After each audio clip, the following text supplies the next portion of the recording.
ሰዎች የመላእክትን እንጀራ በሉ። እነማን? ኢትዮጵያውያን የመላእክትን እንጀራ ድጓን በሉ። ተመልከቱ። ወሀብኮሙ ሲሳዮሙ ለሕዝበ ኢትዮጵያ ይገኒው ቅድሜ ከኢትዮጵያ ወጸላይቱሰ ሐመደ ይቀምሁ። አዎ፣ ስለዚህ ለኢትዮጵያ ሰዎች እንጀራቸውን ሰጣቸው፣ የቅዱስ ያሬድን ዜማ። እነሱም የመላእክትን እንጀራ በሉ። ኢትዮጵያውያን ላንተ ይገዛሉ፣ የኢትዮጵያ ጠላቶች ደግሞ አመድ ይቅማሉ። በምን? እኛ ቅዱስ ያሬድን ታጥቀን እንኖራለን እንጂ ፈንጅ ስላልታጠቅን ማለት ነው። የእኛ ትጥቅ ግን ሲዋጋ አይታይም፣ ሲወረወርም አይታይም። ዝም ብለን ገብተን የሚያውቁት ስቦ ወድስ ወሳረረ ዘሳረረ ሁሉ ዓለመ ባህቲ ቃል ነው የሚሉ ዝም ብሎ። የእኛ ሲተኮስ አይታይም። ይሄ መጥቶ ግን መቼ እንደሚጥልህ ደግሞ አታውቅም። ከምን ላይ እንደሚመታም አይታወቅም። ከዋሻም አትደበቀውም። እግዚአብሔር የወረወረውን ድንጋይ ተደብቆ የሚያመልጥ የለም። ስለዚህ ምንድን ነው? ቡሩከ ይኩን ዘይባርከኪ ርጉመ ይኩን ዘይረግመኪ ነገራተ ክልኤ ኢይርሳ ልብኪ ይላታል። ደግሞ ያ ይህን ሲወረውር አሰበውም አንተ ሰዓታቱ እንዲህ ይላል። እመቤታችን ያመሰገነች ምስጉን ይሁን፣ የረገመሽ ርጉም ይሁን፣ እነዚህን ሁለቱን አደራ እንዳትረሽ ይላታል። ሌሊት እንዲህ ሲል ያድራል፣ ይሄኛው ደግሞ በዚህ ሲያመሰግን ያድራል። እዚያ በኋላ መጨረሻ ላይ ብከነ ወግኦሙ ለጸረነ ይላል። ይሄድና የዚያን ጊዜ እንደዚህ ሲል አሰማውም፣ ሲወረወር አታየውም።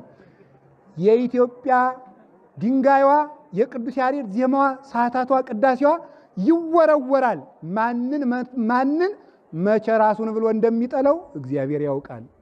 ከሚነሱት እንጂ ከሚወድቁት አያድርገን እግዚአብሔር። 3 ሽርብ ገመድ። እነዚህ እንግዲህ የቅዱስ ያሬድ ዜማዎች እስከ ምጽአት ድረስ አይበጠሱም። ቤተ ክርስቲያንም ይሄን ታጥቃለችና ወገቧ አይበጠስም። ልትመነምን ግን ትችላለች።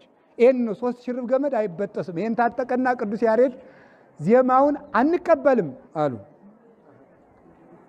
ሊቃውንቱ። አክሱም የነበሩ ሊቃውንት አናውቅም፣ ይሄ በጥንቆላ የመጣ ነው አሉ። ቀንተው ነው እንጂ ለጥንቆላው እነሱም ያውቁበት ነበረ። የአክሱም ሊቃውንት ጠንቋይ ናቸው አላልኩም። የኢትዮጵያ ሊቃውንት ውስጥም ጥንቆላ አልፎ አልፎ አለን። የግብፅም አለ፣ የሶሪያም፣ የራሻም፣ የትም ግሪክም፣ አውሮፓም፣ አሜሪካም ይህ ጥንቆላ ሞልቷል። ሊዘምን ይችላል እንጂ ጥንቆላው ማለት ነው። እና በዚያ ጻድቅም አለ። አንድ መርጌታ ጠነቆለ ማለት ሙሉ መርጌታ ጠንቋይ ነው ማለት አይደለም። ስለዚህ የሚጠነቁልም አለ፣ የሚያምንም አለ። አሁን አናምንም አሉት። ሱባኤ እንግባ ተባለ። ሱባኤ ገቡ።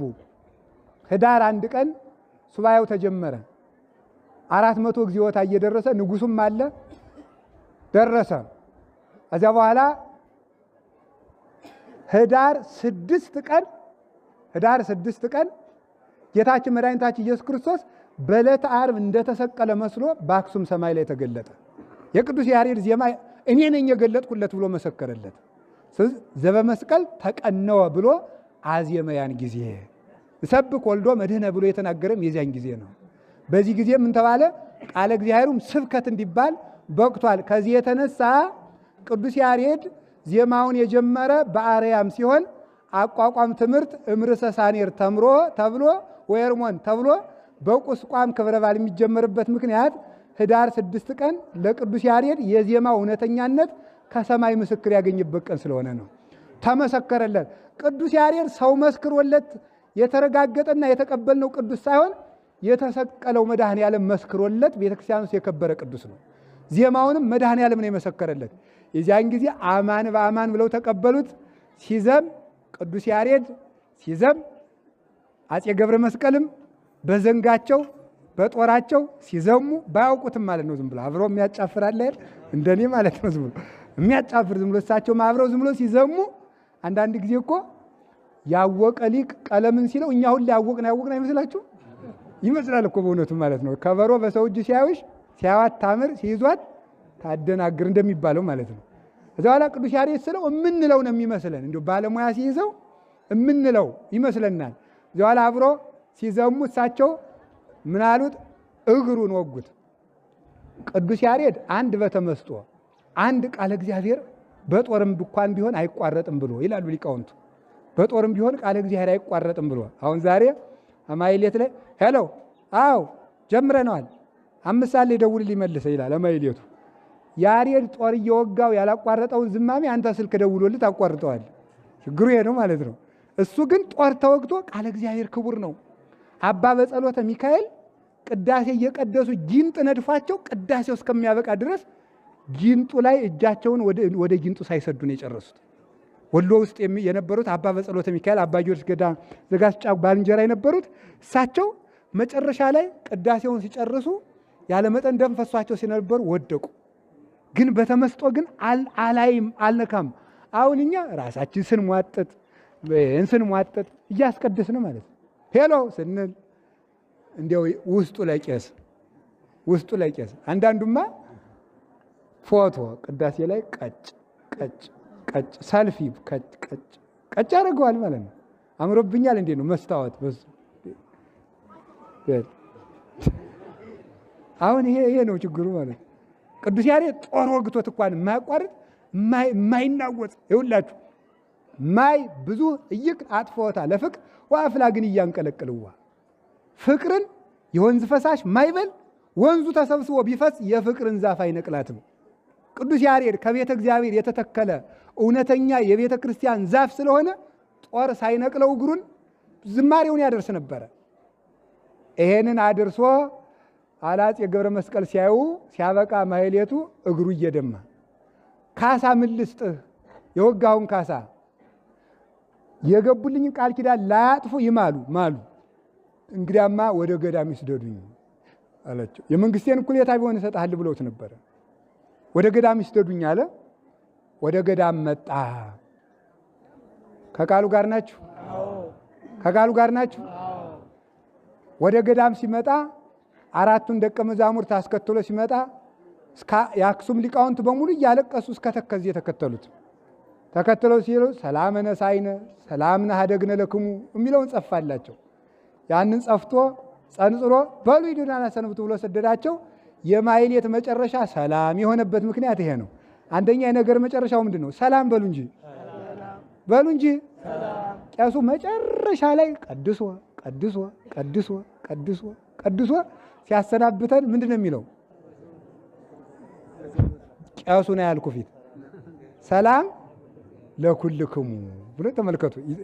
እግዚአብሔር ያህል ምስለ ኩልክሙ ብሎ ይነገራል። እግዚአብሔር ሰላም ስለሆነ ዲያቆኑ ምንድነው ደግሞ ምን ይላል? እትው በሰላም ግቡ ይላል። ማህሌቱን በምን ያልቃል? በሰላም። በዱላ የሚያልቅ ማህሌት የለም ጓዴ። የሚያልቀው ምንድነው? በሰላም ነው። በሰላም የሚያልቅ ቅዳሴ ነው እንጂ በዱላ የሚያልቅ ቅዳሴ የለም። በሰላም የሚያልቅ ማህሌት ነው እንጂ በዱላ የሚያልቅ ማህሌት የለም። ሁሉ ነገር በምን ይፈጸማል? በሉ በሰላም በሉ። በምን ይጀመራል? ሰላሙን ይስጠን መድኃኔዓለም። ሰላም እግዚአብሔር እንተ ኩሉ ባቲ ወትረ ተሃሉ ምስሌክሙ ነው ያላቸው ቅዱስ ያሬድ ሲቀሩ ሁሉ ያላት ሁሉ የሚቻላት ሁሉ የሞላባት የእግዚአብሔር ሰላም ከእናንተ ጋር ይሁን ብሎ ያን ጸንጽሎ አመርግዶ ጸፍቶ ደህና ሰንብቱ ብሎ ሰደዳቸው። መጣና ዛሬ ሰሜን ጎንደር ራስ ዳሽን ተራራ ላይ ድጓውን አስተማረ።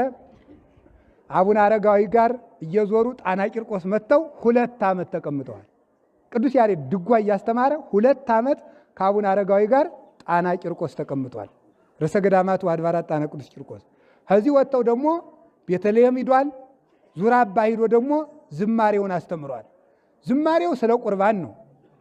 ሌላውን ትተነዋል። እንግዲህ ለባለሙያዎች እንተዋለን። ድጓ ሁሉን የያዘ ነው። ዝማሬ ደግሞ ለቁርባን ብቻ የሰራው ነው። ስጋው ደሙን እንድንተቀብለን እንድናመሰግንበት የሰራው ነው። ይሄንን አድርጎ እዚህ 2 ዓመት አስተማረ። ደብረ ዳሞን አመሰገነ። አብሮ ተሰርታ ስትመረቅ የመረቃት ቅዱስ ያሬድ ነው። ዙራ አባ ደግሞ ሄዶ ደግሞ ከአቡነ አረጋዊ ጋር ዝማሬውን አስተማረ። ይሄንን ሁሉ አድርጎ ቅዱስ ያሬድ ቃል ኪዳን ተቀብሎ 3 ሽርብ ገመዱ ሳይበጠስ ግንቦት 11 ቀን ከሞት ተሰወረ። ለምን? ቀድምም እያችሁ ነበረ።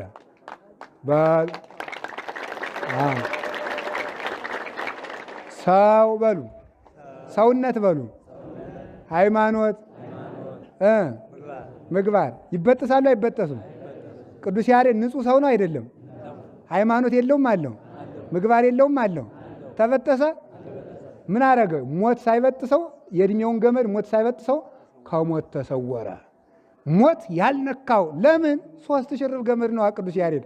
ብቻውን የጠቆመ ነጠላ አይደለም፣ ሁሉ ያለው ነው እኮ እንደ ሮማን ፍሬ ሁሉ የተነባበረለት። ከቄርሎስ ጋር ይተረጉማል። ከጳውሎስ ጋር ይሰብካል፣ ከኢሳይያስ ጋር ይተነበያል፣ ከፈለገ ከመላክ ጋር ያዜማል፣ ከመናንያን ጋር ይመንናል፣ ከሰማይታት ጋር መከራ ይቀበላል፣ ከጳጳሳት ጋር ይሾማል፣ ከቀሳውስት ጋር ይቀድሳል፣ ከዲያቆናት ጋር ይራዳል። ቅዱስ ያሬድ ሁሉን የሆነ የቤተ ክርስቲያን ቅመም ነው። 3 ሽርብ ገመድ አይበጠስም። እኛም ሃይማኖት ምግባር ይዘን እንዳንበጠስ የቅዱስ ያሬድ ግዕዝ፣ ዕዝል፣ አራራይ የታጠቀች ቤተ ክርስቲያን እንዳትበጠስ